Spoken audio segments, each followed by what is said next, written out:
And there's just one slide, so I don't have to worry about technology. Good afternoon. It was March 2007, and I was on holiday in Australia, having just quit a job in marketing or in an advertising agency in the UK. It was my fourth bout of quite severe depression, and the reason for that particular bout kicking in was, I look back now and it was nothing apart from the misery that I was suffering at work. I won't go into it too much because you'll all look at my LinkedIn profile and figure out where it was.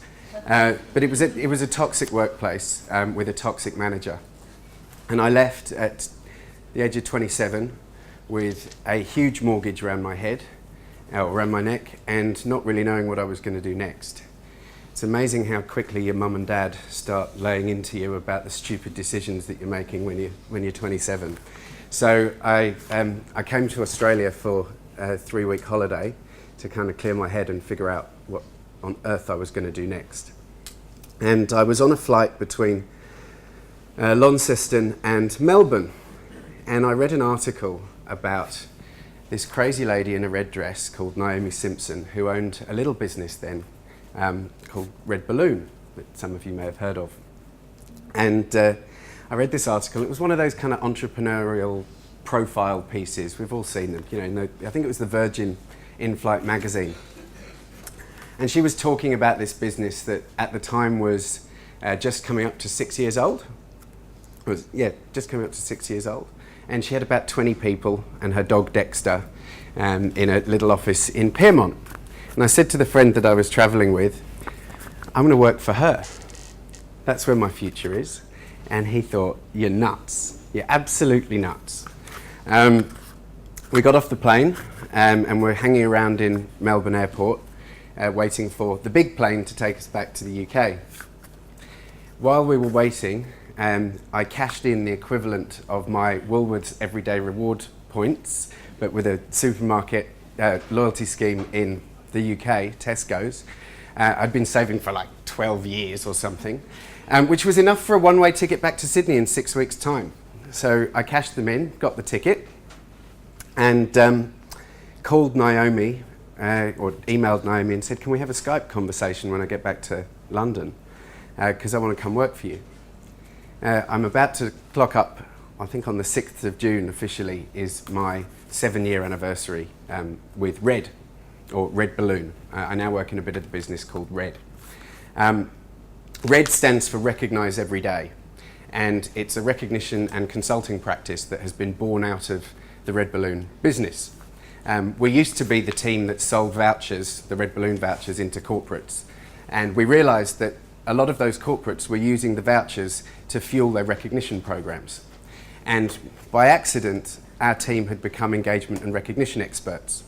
But not everybody wanted to use RedBalloon vouchers as the fuel for their recognition programs, because not every business, talking to all the health safety people, not every business wants to throw their people out of planes as part of the recognition program.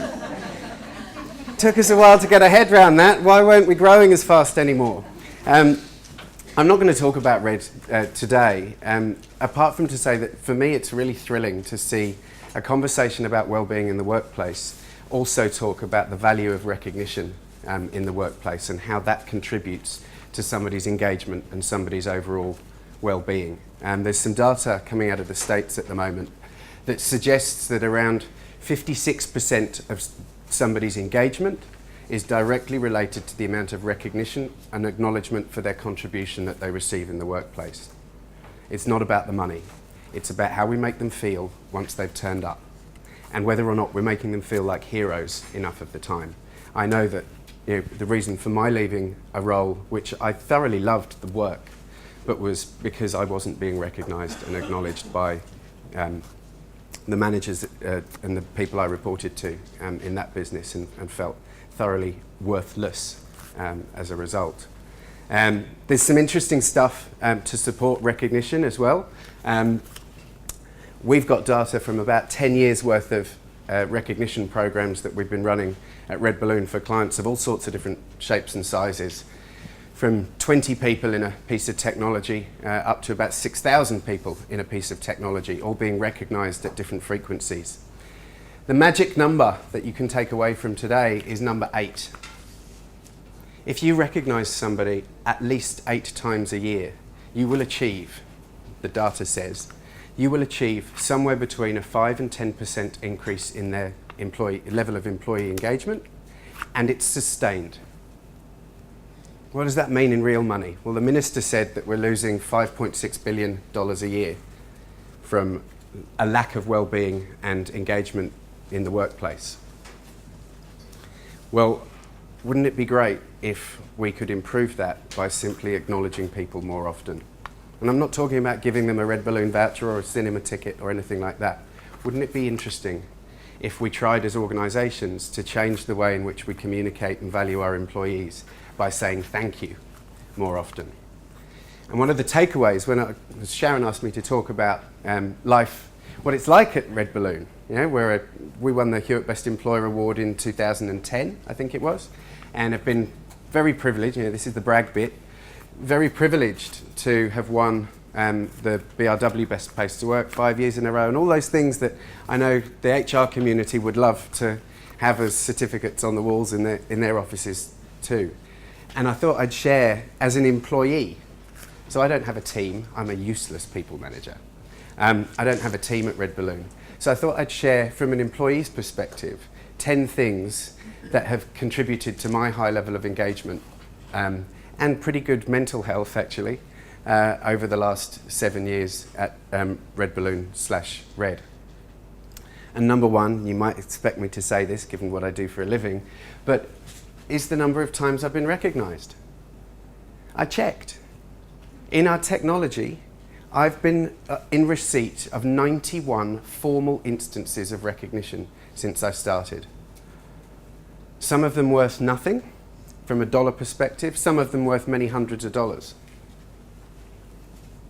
But there's a record in a system of the 91 times a peer or my manager at the time has recognised me for my contribution.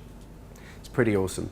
I have lost count of the number of times I've been informally recognised. It's embedded into our culture. But I reckon if I went and... Anybody here been with their organisation 7 years or more? Yeah? Formal instances of recognition outside the length of service. 10? 20? About that? Yeah, we're playing for 8 times plus a year to achieve that high level of engagement.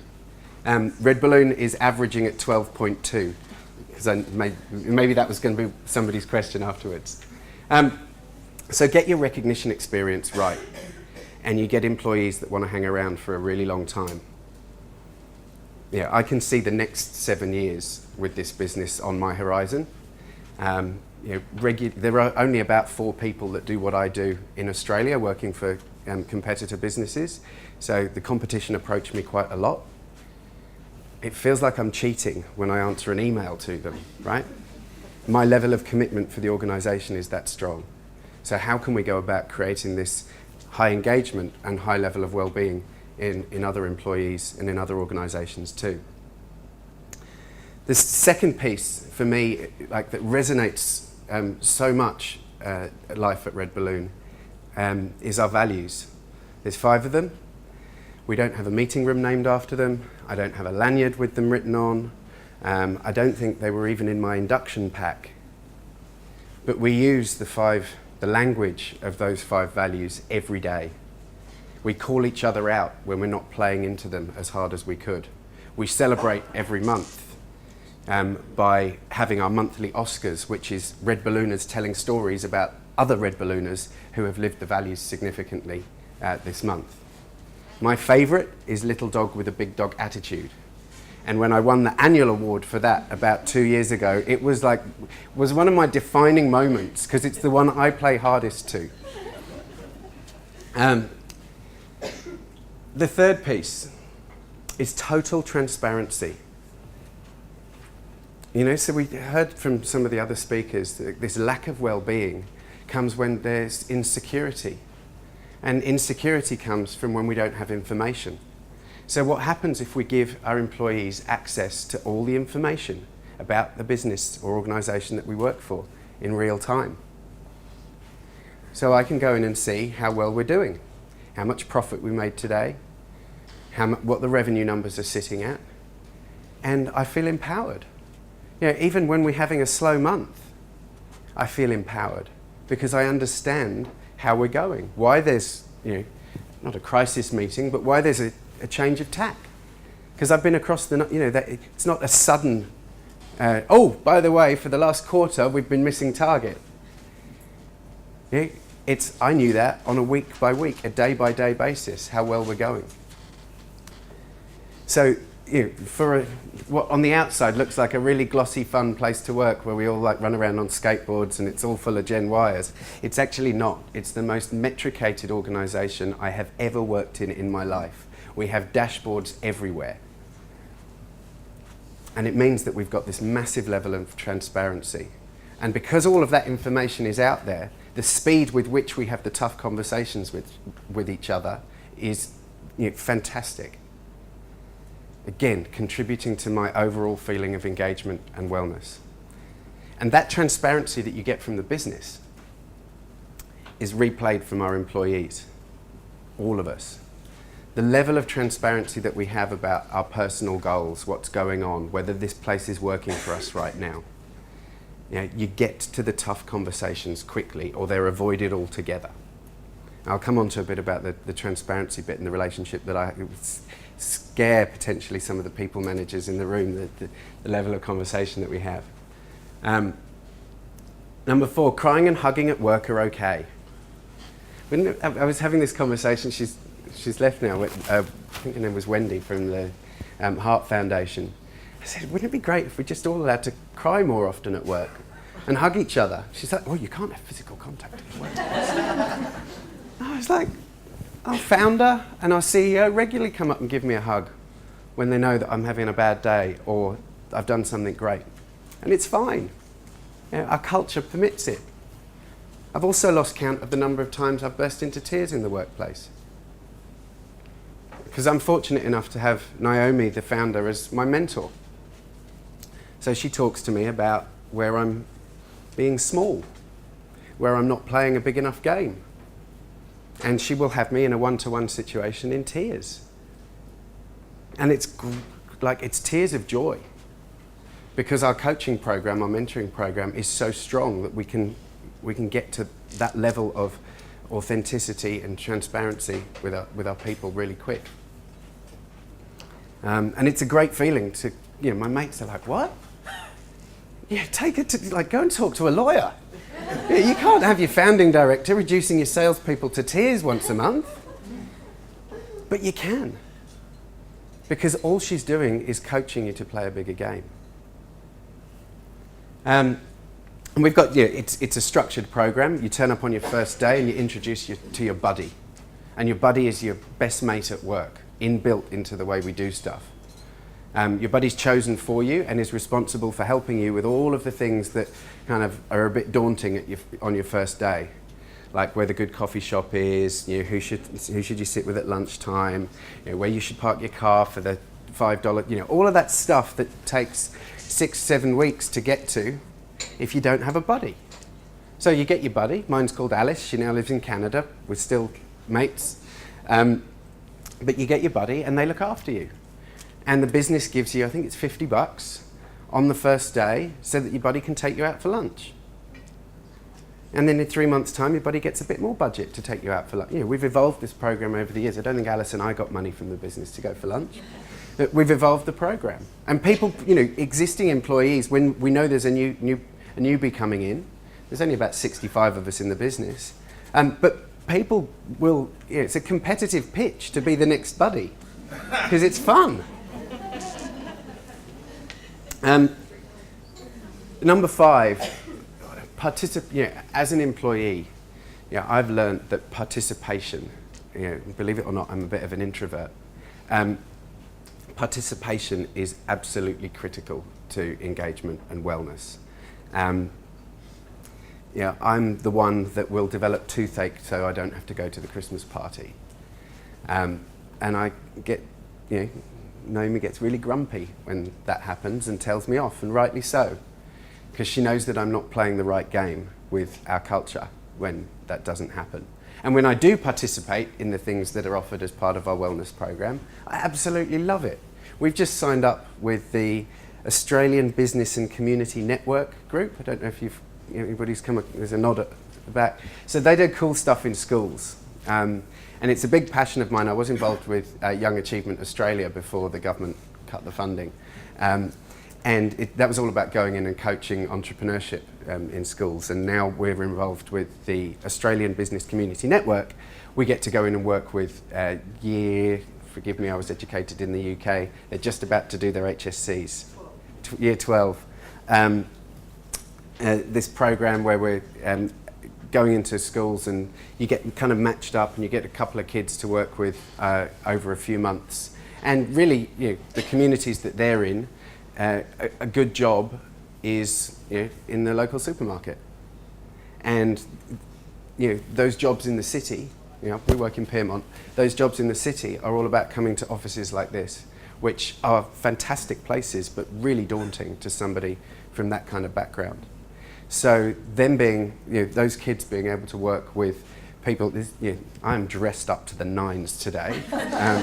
Normally I wear a jeans and t-shirt to work unless I've got to go and meet one of our financial services clients.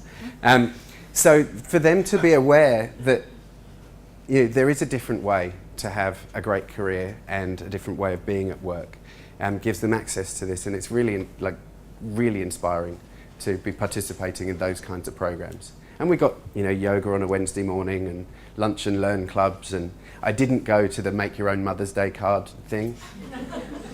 Probably not up my street. But the big lesson I've learned is it's not just about participating at a functional and a job role level in an organisation.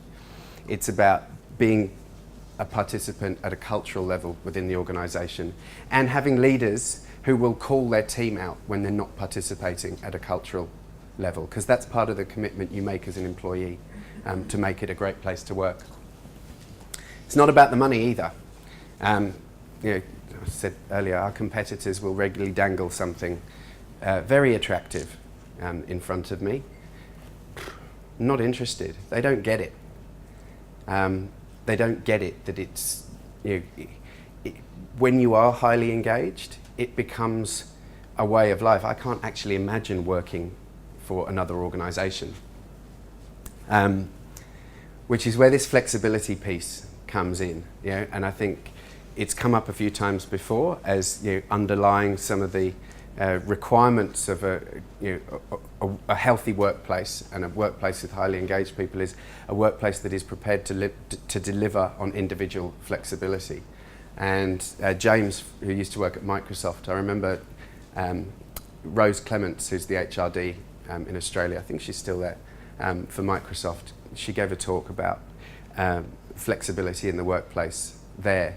And they negotiate, it's really brave, she's got like 800 people, and every single one of them is allowed to come to the table with, this is what flexibility looks like for me, and this is how it's going to work. And they effectively have 800 different working relationships with the organisation. Huge thing to take on, and I'm sure she's not getting it right every time, but being able to bring that to the fore. So about 4 years ago, I said to Naomi, I'm with you for life, but I need to go off and do some other stuff. So I've had an idea for a business that I want to set up outside of work, and in 6 months' time, I'd like to go to a 3-day week. She said, no.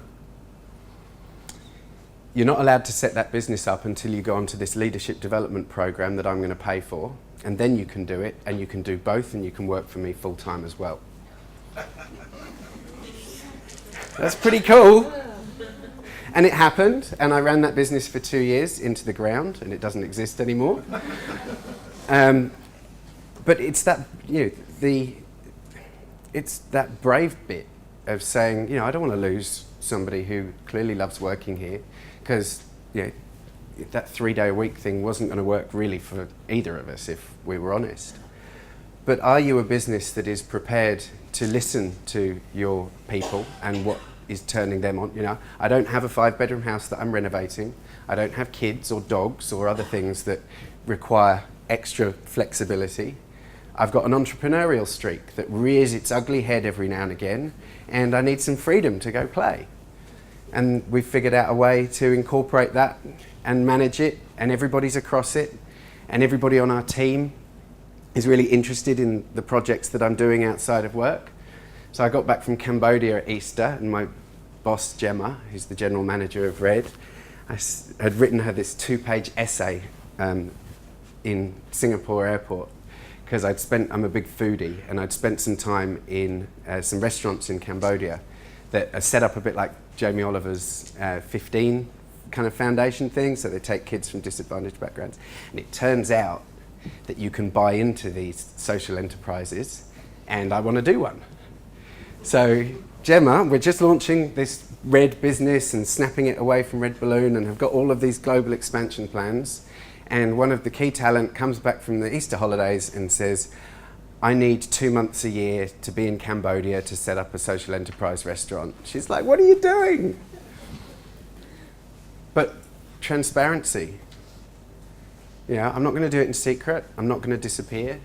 It's an open conversation right now with the business as to how we make that happen. And in case you haven't realised, I feel jubilant about the fact that I can bring that to the table and be secure in the fact that, you know, Gemma's not looking to replace me anytime soon, and you know, we are now figuring out what that will look like and whether we can make it work. And I'm pretty sure that we will be able to make it work, otherwise I wouldn't have put it on the table. Heard earlier about the importance of ownership. So you know, one thing that has really resonated over the last 7 years with me at RedBalloon is that all of the training and development that I've done has really been self-managed. I negotiate. There isn't a budget on everybody's head about what you can spend on training. If you identify something, some outside program, some course, or you just want some time out, scheduled time out to go and do some learning, you can, and we'll figure it out. So I put my hand up, and you know, I've forked out for a course at NIDA. I recently went on a facilitators course with, who mentioned MCI earlier on? Oh, she's gone. Girl that mentioned MCI. I did some training with them, learned how to use whiteboards and flip charts properly for a whole day. It was fascinating stuff. But that sense of ownership that you get from your own career, where there isn't a training and development plan put on the table for you, you write your own. I think cynics would say you'd get breakage with that, and not everybody will take control of it. Actually, we get massive amounts of participation with it, and we track all the learning hours in our business, and I think we're on about 90 learning hours a calendar year per employee, which is huge. At the bottom of all of this is, I think, at the core of all of this is that trust at RedBalloon is assumed, not earned. From the moment I walked in through the door, there was we've hired you because you share our values. Your CV, or resume, says that you can do the job that we've hired you to do. Get on with it. You'll get all of the support, everything that you need, but you know, don't ask. You know, we really are a don't ask permission culture. Just go play and challenge me every day. We have a very different approach to KPIs and performance management. We use a tool called Small Improvements. It is unlike anything I have ever come across in the performance management. Every time I mention that, everybody starts scribbling. I've gone from being a rating, somewhere on a rating scale, to being a blob on an X and Y axis in terms of how it actually works. But performance management is something that we bring into, like we use the tool every day to monitor each other and share with each other what we're up to. So we work to a trimester rather than a quarter. But every quarter you negotiate 3 promises that you're going to deliver to the business with your direct manager. So I effectively write my own KPIs, take them to the business and saying, that's the strategy, these are the 3 things I'm going to do for the next 4 months that deliver on it. Are you happy with that? And we have a bit of a negotiation sometimes. And then I report to the Small Improvements platform pretty much every week. I'll update it as to how those 3 promises are going. And everybody else in the organisation can see the 3 promises that I've made. I can see the promises that they've made to the business, and we can comment on it. And you can work collaboratively on them.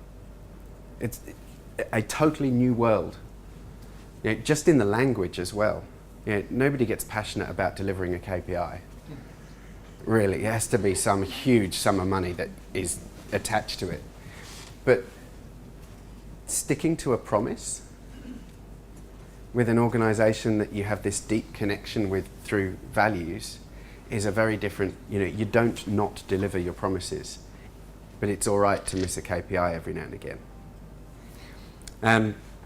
That's pretty much it. That's what it's like to be there.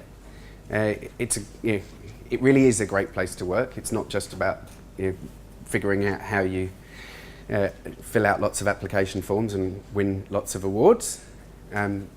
The stuff that happens behind the big red door really does deliver on it. So thanks for listening.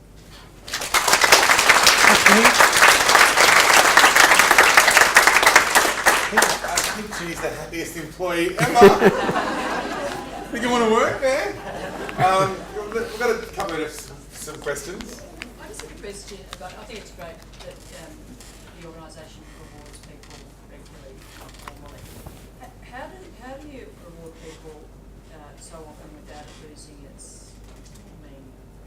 Yeah, it's a really great question, because most we've got 60 people, so a historical way of structuring a reward and recognition program, you might have 3 or 4 winners of some kind of quarterly award, and then maybe 6 winners at the end of the year. So 20 formal instances of recognition across the year, something like that. We've got 60 people all getting 12 instances of recognition. It's kept, the quality of the things that we're being recognised for is kept high because all of that recognition is socialised. And that's really, really important. So on one level, it's the technology. So the technology has, it's an internal system, but it's got a thing like we call it the recognition wall, but it's basically like your Facebook. And so anytime somebody gets recognised for anything, whether it's a simple thank you from me to a colleague that has no points or value attached to it, that goes up on the wall. If another employee has chosen, we give all of our employees a limited number of points that have $1 value associated with them every trimester, and they can use them to give out to any other employee without a manager getting involved. And all of that gets shared on the wall too, and other people can like it or comment on it. So it's almost like the absolute transparency and the democratization that we have around the recognition program mean that you can't put in a duff nomination or a feeble bit of recognition, because everything is shared. So people don't get points for baking a cake on a charity day, because it's, how do you link that to leadership, integrity, sense of humour and fun, all of our values? It's when they're closed off and the decisions are made behind closed doors, I think I'd be worried that there'd be too much kind of gaming of it and those sorts of things. So if you have it as, you use technology, but also have recognition as something that is available for everyone to use, the abuse or dilution of it disappears. The ideal obviously is to have trust to start with. How does one engender trust if one wants to change a culture? If it's already, do you know what I mean? It's great to come in and say, hey, I'm trusted and I trust the management. What happens if it's the other way around and you've been there a while, you don't trust the manager or management because of your experience? How does management change that? Yeah. Don't know. We work with a business leadership development firm called Altus Q, and they have this distinction between love and fear cultures. So a fear culture is one that doesn't have trust, and a love culture is one that would. And it's about people giving up being right, and having a soft skills conversation with your leaders and allowing them to be vulnerable. There's a brilliant, and I don't have an answer, I've just got some interesting things around it. There's a brilliant thing I was watching the other day, Simon Sinek, I think his name is, that talks all about trust and leadership.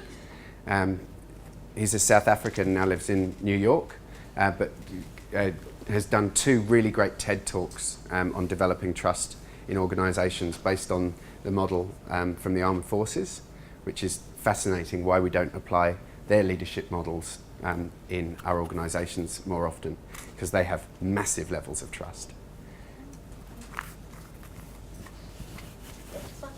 Jimmy, how do you deal with if there's conflict between employees?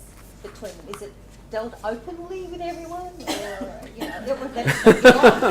Wow, no, we're not that. Hugging for conflict. I mean, it must happen. If you Yeah, get it 60 does. odd people, there might be some people that actually just don't really like each other very much. Yep. And it's such, you're all over the top. How do you sort of... No, it's a really good So question. Is that okay to hate each other? That's good. It's okay to have a healthy debate around it. On the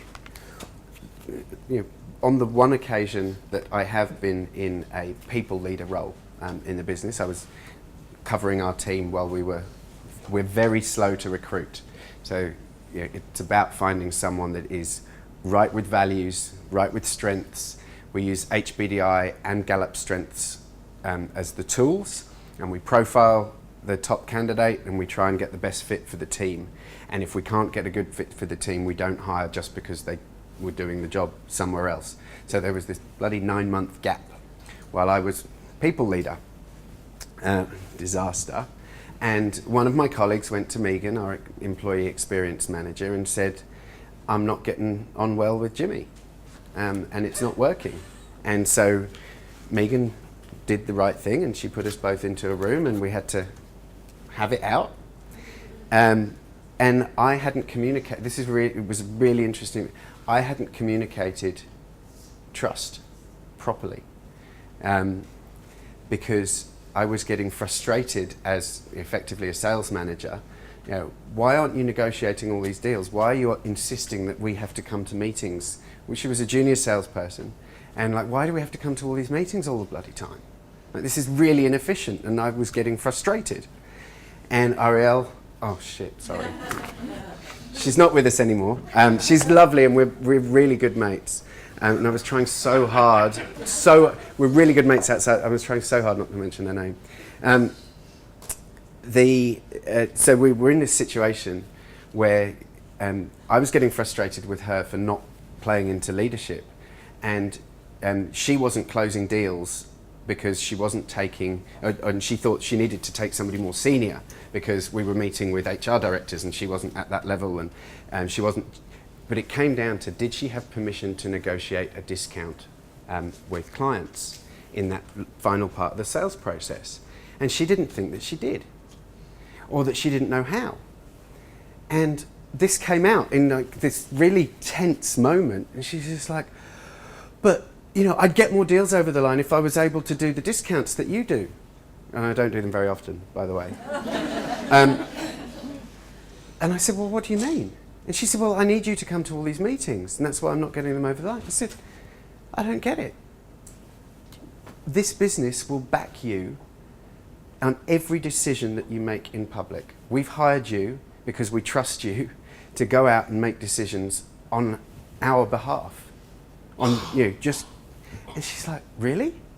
And because she'd come from a land where this kind of conversation was 3 or 4 rungs up the ladder, and it would take 6. They'd lose the deal because they weren't actually making a decision for the prospect fast enough. And she didn't get yet. She did after that, and immediately after that, that whatever she said in public, because she was a RedBallooner, we would back her on it. And if she got the commercials wrong, we would, integrity is doing what you say you will do. It's not about, oh, she wasn't allowed to do that. It's like, yeah, we'll make that happen. And her sales game went through the roof after that. But it was actually about Megan forcing a very open and transparent conversation. So it does happen. Yeah, it's not all as, yeah, it's not completely rosy. Any other questions? I think it's interesting. I just wonder. It's not really a question, but just an observation.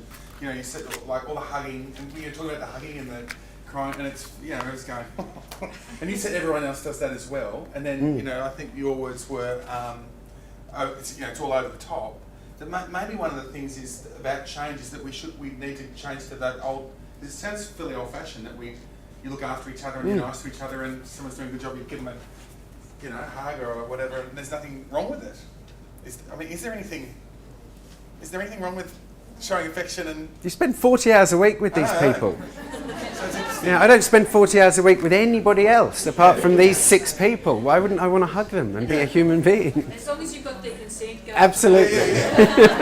So, it's interesting. All right, can we give Ginny Wright a round of applause? Cheers. Thank Thank you. We'll have some lunch. What I just want you